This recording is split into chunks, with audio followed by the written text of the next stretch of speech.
அனைவருக்கும் வணக்கம். பயமில்லா பேச்சு யூடியூப் சேனலுக்கு உங்களை அன்புடன் வரவேற்கிறேன். நான் உங்கள் சதீஷ்ராஜ் ஜெயராமன்.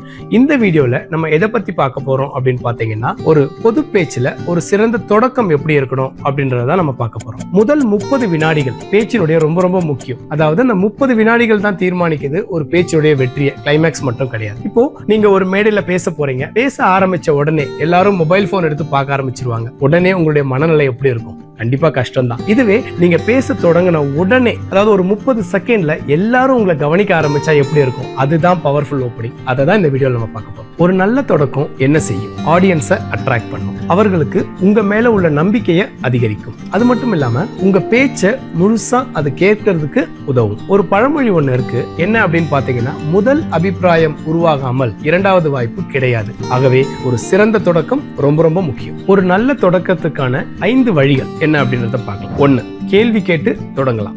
கேள்வி கேட்டு தொடங்குறதுனால என்ன லாபம் அப்படின்னு பாத்தீங்கன்னா, இப்ப நான் உங்ககிட்ட ஒரு கேள்வி கேட்கிறேன். உங்கள எத்தனை பேருக்கு மேடையில பேசுறதுக்கு பயம் அப்படின்னு நான் கேட்ட உடனே எல்லாருக்கும் என்ன ஒரு திங்கிங் வரும் அப்படின்னா, அவங்க மனசுல என்ன இருந்தாலும் அதை எல்லாத்தையும் மறந்துட்டு உடனடியாக அவங்க என்ன பண்ணுவாங்கன்னா, அந்த கேள்வியை பத்தி யோசிக்க ஆரம்பிச்சிருவாங்க. அதனால ஒரு சிறந்த கேள்வியுடன் நீங்க உங்க பேச்சு தொடங்கலாம். 2வது, ஒரு ஷாக்கிங் ஃபேக்ட்ஸ், அதாவது ஒரு அதிர்ச்சி தரும் தகவலை நம்ம சொல்லி ஆரம்பிக்கலாம். உங்க எல்லாருக்கும் தெரியுமா, மேடை பேச்சு அப்படின்றது எக்ஸாமை விட, ஏன் மரணத்தை விட அதிகமாக பயம் மக்களுக்கு தருது அப்படின்னு சொல்லிட்டு ஒரு கமெடியன் ஜெரின்றவர் சொல்லியிருக்காரு. சோ ஒரு அதிர்ச்சி தரும் ஒரு தகவலை சொல்லி உங்க பேச்சை ஆரம்பிக்கும் போது அது எல்லா ஆடியன்ஸையுமே அட்ராக்ட் பண்றதுக்கு உதவும்.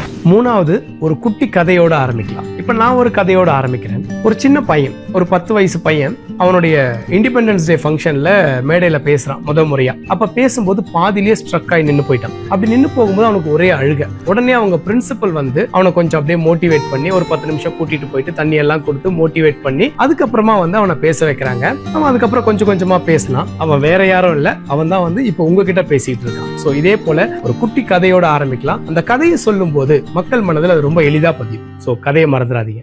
4வது, ஒரு ஃபேமஸான ஒரு கோட்டை சொல்லி உங்களுடைய பேச்சை நீங்க தொடங்கலாம். ஜார்ஜ் ஹெர்பர்ட் அப்படின்றவர் என்ன சொல்லியிருக்காரு அப்படின்னா, முதலில் சிந்தியுங்கள், பிறகு தெளிவாக பேசுங்கள் அப்படின்னு சொல்லியிருக்காரு. அடுத்து நெல்சன் மண்டேலா என்ன சொல்லியிருக்காருன்னா, உங்கள் குரல் இந்த உலகத்தை மாற்றக்கூடிய சக்தி படைத்துள்ளது அப்படின்னு சொல்லியிருக்காரு. எல்லாத்துக்கும் மேல நம்ம வள்ளுவர் என்ன சொல்லியிருக்காரு அப்படின்னா, சொல்லுக சொல்லை பிரிதோர் சொல், அச்சொல்லை வெல்லுஞ்சொல் இன்மை அறிந்து அப்படின்னு சொல்லியிருக்காரு. எத்தனாவது குரல்னா 645வது குரல்ல. இது மாதிரி ஏதாவது ஒரு கோட்டை சொல்லி உங்களுடைய பேச்சை நீங்க தொடங்கலாம். 5வது, ஒரு சுவாரஸ்யமான பொருளை மக்களிடம் காண்பித்து உங்களுடைய பேச்சை தொடங்கலாம். ஒண்ணும் இல்ல, ஒரு மேடையில பேசும்போது ஒரு சாவியை காமிங்க. இந்த சாவி வெறும் பூட்டை மட்டும் திறக்காது, உங்க எதிர்காலத்தையும் இதனால திறக்க முடியும் அப்படின்னு சொல்லுங்க. அந்த சாவி தான் உங்களுடைய பேச்சு. ஒரு பேச்சை நம்ம எப்படி தொடங்கலாம் அப்படின்னு பார்த்தோம். இப்போ என்ன பார்க்க போறோம் அப்படின்னா, ஒரு பேச்சை எப்படி தொடங்க கூடாது அப்படின்றதான் பார்க்க போறோம். அதாவது எப்படி தொடங்க கூடாதுன்னா, ஃபர்ஸ்ட் நான் ப்ரிப்பேரோட வரல, அதாவது நான் தயாரா வரல பேசுறதுக்கு அப்படின்னு ஆரம்பிக்க கூடாது. நான் பெரிய பேச்சாளர் இல்ல அப்படின்னும் சொல்லக்கூடாது.